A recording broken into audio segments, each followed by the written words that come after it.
Ngayong araw, opisyal na po kaming nag-submit ng aming COC. Ito na rin yung simula na may 8 kabataan sa Barangay Manggahan na titindig para sa karapatan at kapakanan para sa sektor ng kabataan sa aming barangay. Actually, smooth, syempre mixed emotions.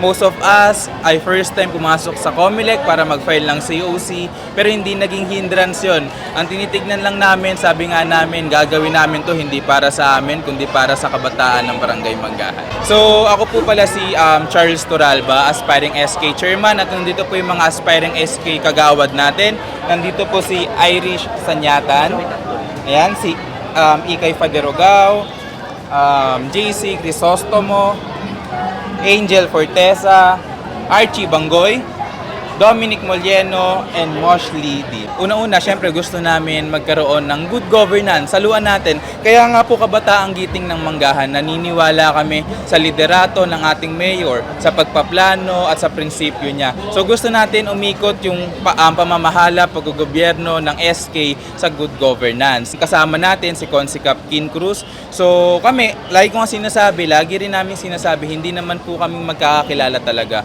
May iba't iba kaming credentials, may iba't iba kaming pamamaraan ng pamumuno, iba't ibang karanasan, pero nagkakaisa kami sa isang prinsipyo. Naniniwala kami na kapag sinabi nating leader, dapat accountable, competent, at transparent. So ang gusto namin sa kabataan ng Barangay Manggahan, mas mapalakas natin yung hanay ng kabataan, kasi yung termino ngayon, kung sakaling mapagbibigyan kami ng pagkakataon, 2-3 taon.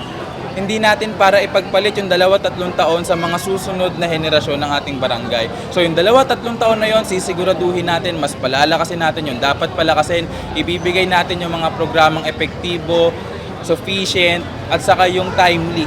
Hindi tayo gagawa ng kung ano-ano pa, mema project lang. So talagang magkakaroon tayo ng konsultahan, itatap natin yung mga iba't ibang youth organizations para mas malaman natin kung ano ba yung programa na mag-fit sa kanila. Kasi naniniwala kami na yung problema nito, hindi naman problema ng ganong area. So kailangan talaga natin ng konsulta, kailangan natin itap yung mga nasa grounds. At ayun nakikita naming paraan para mas magkaroon tayo ng effective saka competent governance sa Barangay Manggahan. Para sa mga kabataan ng Barangay Manggahan, magkakaroon po tayo ng pagkakataon para pumili ng leader kabataan.